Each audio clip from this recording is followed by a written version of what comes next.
Donald Trump को जिस तरह के हालात का सामना करना पड़ा, इमरान खान साहब भी जेल में है, अमेरिकन ने डोनाल्ड ट्रंप को वोट डाला लाइनों में लगकर।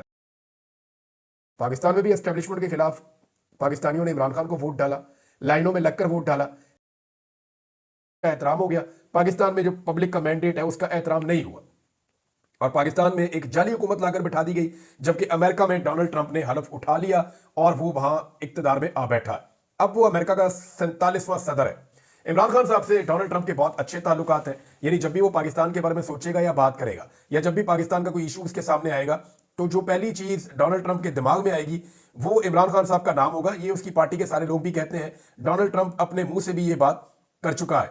जो बाइडन के इकदाम को मनसूख करने का डोनाल्ड ट्रंप ने फैसला किया, यानी जो इकदाम एस्टेब्लिशमेंट ने या जो बाइडन ने उठाए हैं डोनाल्ड ट्रंप को इक़्तिदार से निकालने के बाद 4 सालों में, उनमें एक कदम यह भी है, पाकिस्तान में रिजीम चेंज ऑपरेशन किया गया अमेरिकन की मर्जी से।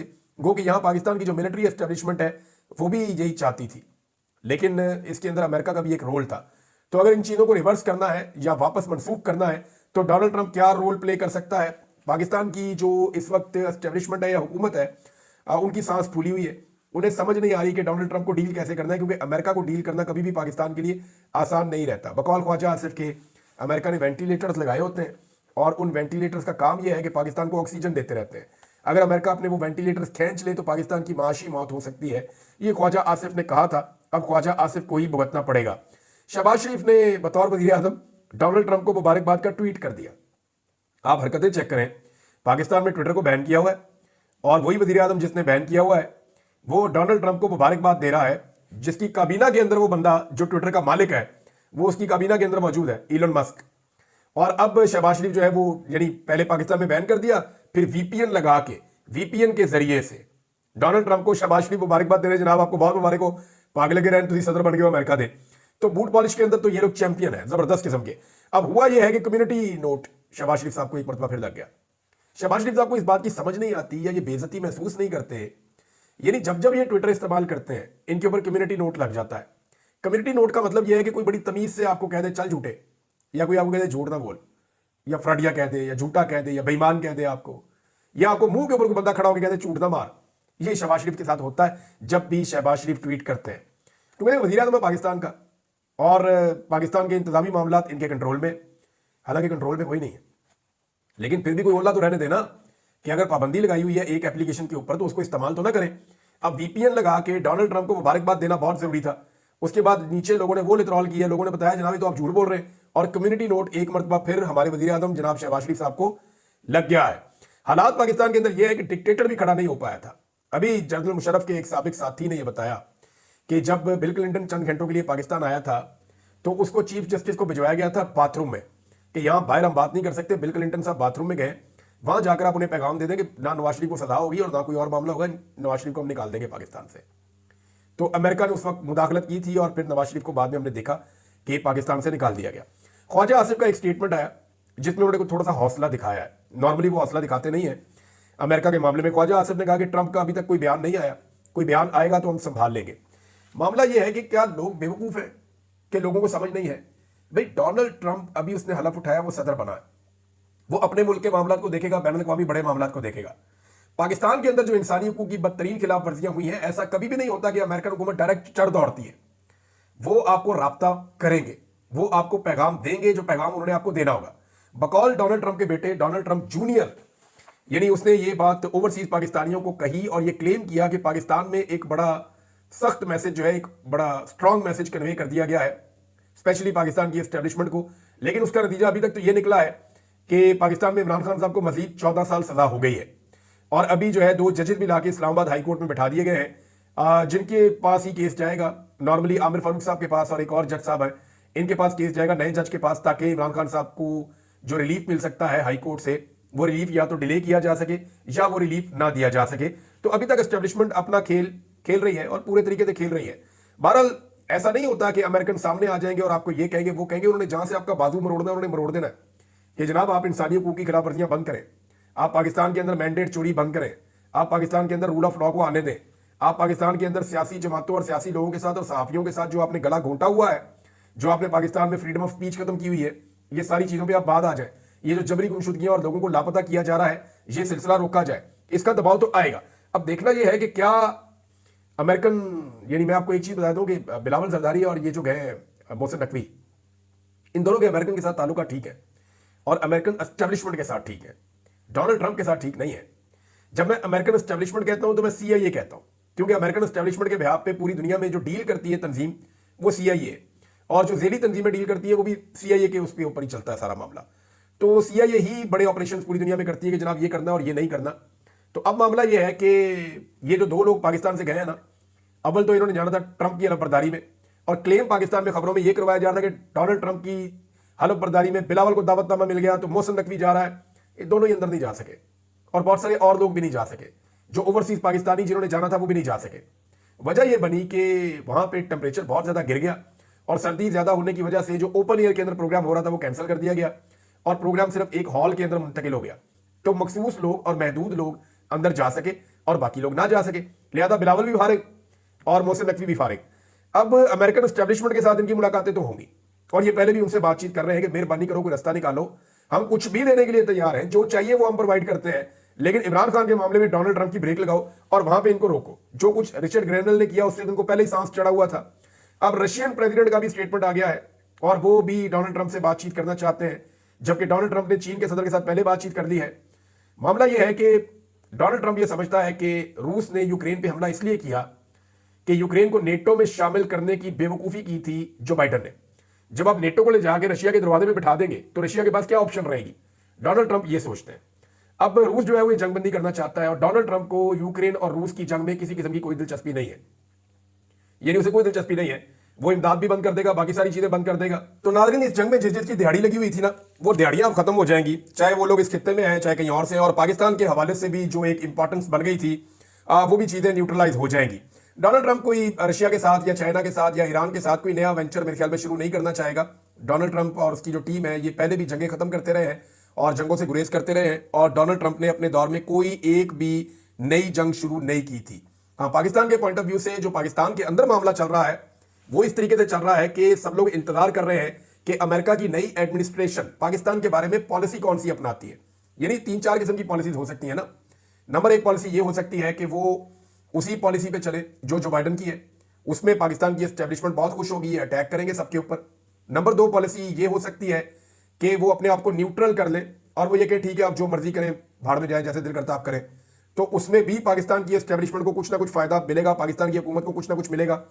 नंबर 3 ये हो सकती है कि अमेरिका पाकिस्तान में इंसानी हकूक की खिलाफ वर्जियों के ऊपर और दीगर चीजों के ऊपर आवाज उठाए और पाकिस्तान पे हल्का फुल्का प्रेशर डाले।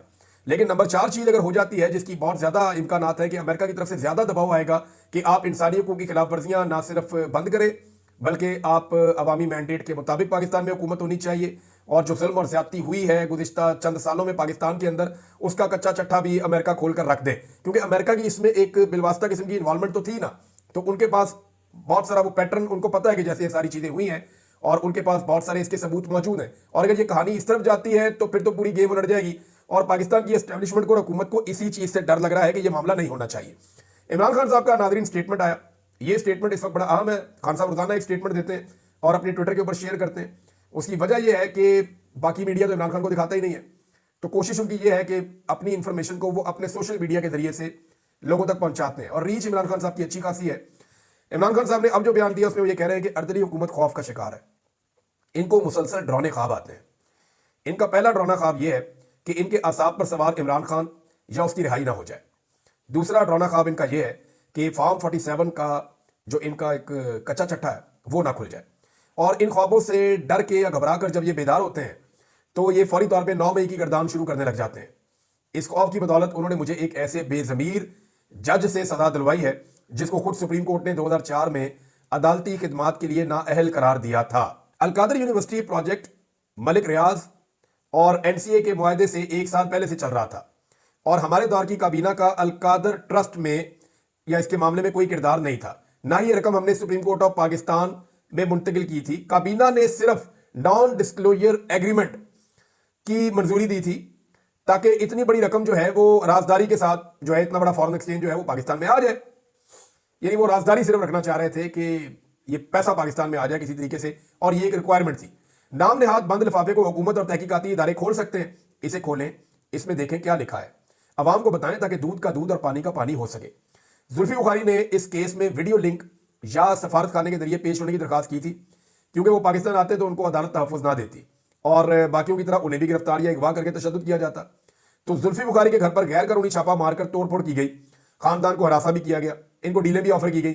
शहजाद अकबर ने भी कई मरतबा गवाह बनने की पेशकश की, मगर क्योंकि जाली हुकूमत इस मुकदमे में मुझे सजा देने का फैसला कर चुकी थी, इसलिए उनको वीडियो लिंक या सिफारत खाने के जरिए पेश होने की इजाजत नहीं दी गई।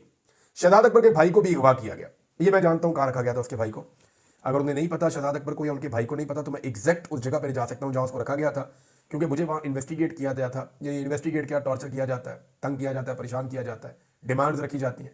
तो मुझे पता है कि शहजाद अकबर का भाई कहां था, क्योंकि मैं जर्नलिस्ट हूं। मैं हर जगह जब जाता हूं तो मैं कुछ ना कुछ स्मेल करने की कोशिश करता हूं, पता करने की कोशिश करता हूं। तो मुझे वो पता है जगह जहां पे उसके भाई को रखा गया था। अलकादर ट्रस्ट एक फलाही इदारा है जिसके जरिए गरीब तलबा को सीरतुन नबी से रोशनास करवाया जाता है। इससे मुझे कोई जाती फायदा नहीं है, ना ही मेरी एहलिया को कोई फायदा है।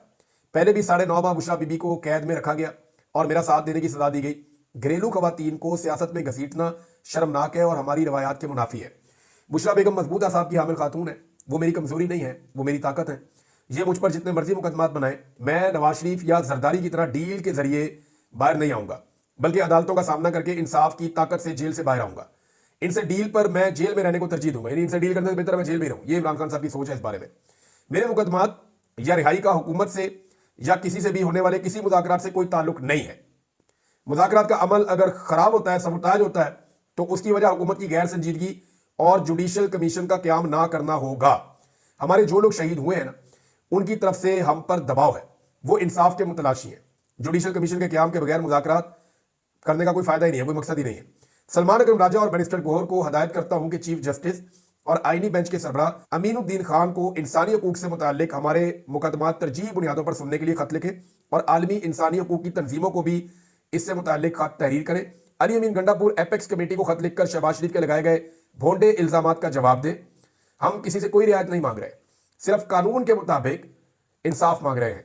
26वीं आईनी तरमीम के बाद अदलिया का जो हाल हो चुका है वो काबिल अफसोस है। सुप्रीम कोर्ट में आज जो हो रहा है वो इसी तरमीम का नतीजा है। नामुकम्मल असेंबलियों से होने वाली कानून साजी बुनियादी हकूक से मुतसादिम है। हम अदलिया पर दबाव और उनके अहकामात हवा में उड़ाने की मजम्मत करते हैं। जिस मुल्क में निज़ाम इंसाफ ही जंजीरों में जकड़ा हुआ होगा, वहां किसी और को क्या आज़ादी मिलेगी। ये बात इमरान खान साहब की ठीक है। मैं भी आपको बताता हूँ कि अदालत में क्या हो रहा है। अदालत में तो एक बहरान पूरा खड़ा हो गया, एक जंग लग गई है, ऐसा लगता है जजों के दरमियान। वो क्या मामला आपके सामने रख देता हूँ, लेकिन पहले आप ये देखें कि इमरान खान साहब को यह भी बताया गया कि जनाब बाहर ये खबर फैलाई गई है, इवन कस्में खा खा कर बताया गया है कि आप घबरा गए थे या डर गए थे या आप परेशान हो गए थे जब आपके खिलाफ फैसला आया। तो इमरान खान साहब इन चीज़ों पर बड़ा हंसे। दोबारा से कल जब साफियों ने उनको ये बताया, उनके लोगों ने बताया, इमरान खान साहब ने जब पूछा तो नाम लिया गया, उन्होंने कहा मैं जानता भी नहीं लोगों को ये कौन लोग हैं और क्या खबरें फैला रहे हैं। बहरहाल इमरान खान साहब ने जैसे ये जेल काटी है, पूरी दुनिया इसकी गवाही दे रही, बड़ी दलेरी और बहादुरी के साथ काटी है।